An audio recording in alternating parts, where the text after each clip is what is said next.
tool that you can use to get what you want. But if it starts controlling you, then it's like the spanner controlling the mechanic. Can you imagine? you go and get your car fixed, and the spanner's got a life of its own, and it takes control. Or you've got your computer, and your computer just decides, it says, no, you can't go into that website. You've got to go into what I want you to watch, right? You've got to listen to what I've got to tell you to say. These are tools.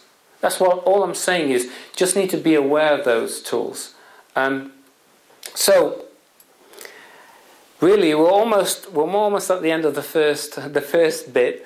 Another thing is that everybody is searching for something. Okay, we're all searching for something. You know, why do you sit in a coffee bar? Why don't you just have coffee in the house?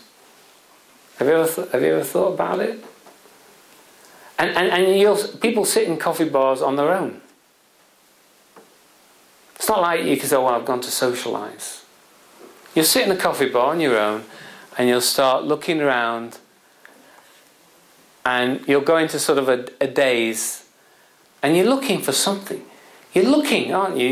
It's like you don't know it, but you're searching. It's like you've got your feelers out.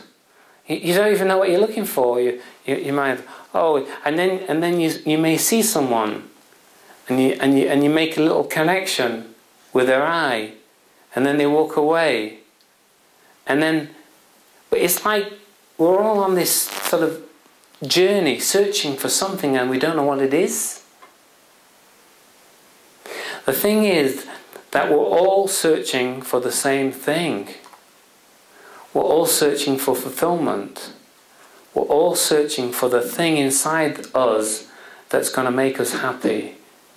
The thing inside us that is going to make you feel at peace with the world. Inner peace. It's all words. These are words you can say: inner peace, bliss, contentment. We're all searching to be happy. We want to feel this fulfilment. So that is the search of life, and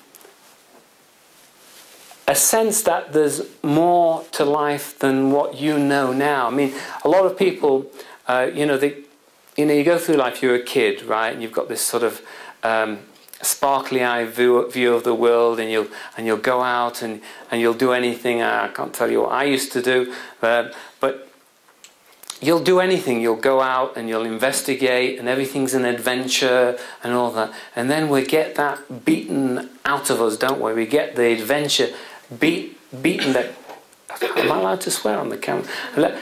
You get the crap beaten out of your adventure, right? That's basically what happens in your life. And another thing is, we all get accustomed to things. We all get used to things. We learn how to ignore things. The entire life we ignore things.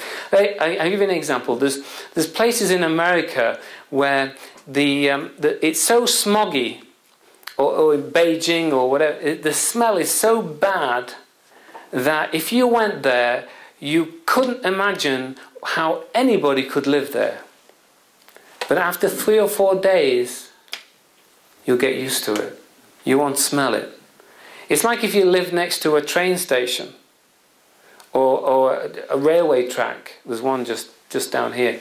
At the beginning, even when you're going to buy that house, you think, oh, there's a railway track. Oh, I'm gonna hear the chain. But the house is cheap, and it's what you want, and it's got everything that you need in it. So you buy it, and then you notice the train for the first couple of weeks, maybe a month. But after that, you don't even hear it. You don't even notice it. When two people are in a relationship, okay, what happens? You get good at ignoring each other, don't you? Okay, when one person, you know they're gonna give you that, right? And you know what's coming, so you just go. You just switch off, don't you? Right? And we've been trained. We've been trained to switch it off. We've been trained to ignore everything. We've all got black belt 6 Dan in ignorance. We have. Okay? So, and the thing, that's good sometimes. You know, it's good to be able to ignore things. You can say it's good to ignore things. But you're not living, are you?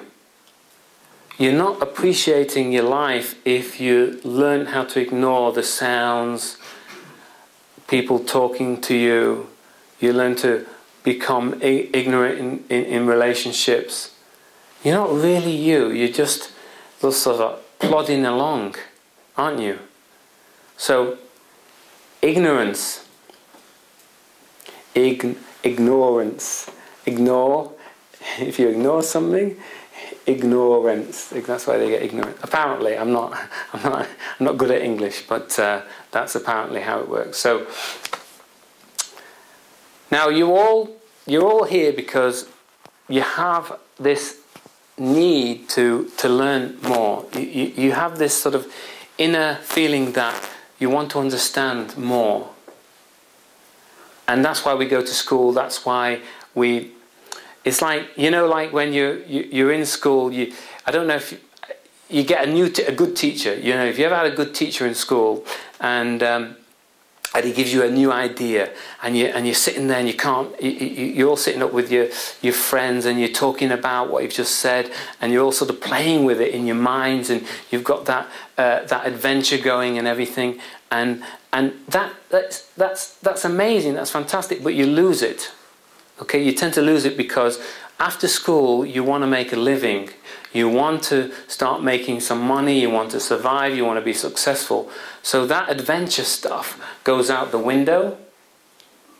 And what you tend to find is a little bit later on in life, when you get to, I don't know, I don't want to put time on this, say, I don't know, 30, 40, 50... you know, when you're younger, it's like when you're younger, you always, you know, when you're about 5 and you think, ooh, I can't wait till I'm 12. And then as soon as you get to 12, I can't wait till I'm 16. And then when you're 16, you're thinking, oh, and when I get to 18, I'll be able to go out and my mum and dad won't be able to tell me what to do. I'll be able to do what I want. Right? When you get to 16, and then when you get to 24, you think, oh, I've got to make a living. I've got to make a living. I'm going to do all this sort of finding yourself business when I get a bit older. When I get to 30, I'll find myself when I get to 30. Meanwhile, I've got to make a living. I've got to make loads of money. I've got to provide for my family, and that's what I'm going to do. So I'm going to focus on that. And then you get to 35, and you think, oh, well, yeah, well, obviously, I'll do it a little bit later on, maybe when I retire. When I retire, I'll have the time, I'll be able to focus on it, I'll be able to do what I want when I retire. Then you retire, and you've got all your grandchildren and everything around you, and you realise, oh, well, yeah, I've got to sort of get into my routine and everything like that, and then you drop dead. It's too late. I mean, that's what happens to a lot of people. Now you guys have really done well because you've come to me at the right time before you're dead. You know, that's a good time to come, you know, and want to learn some new stuff. So I just want to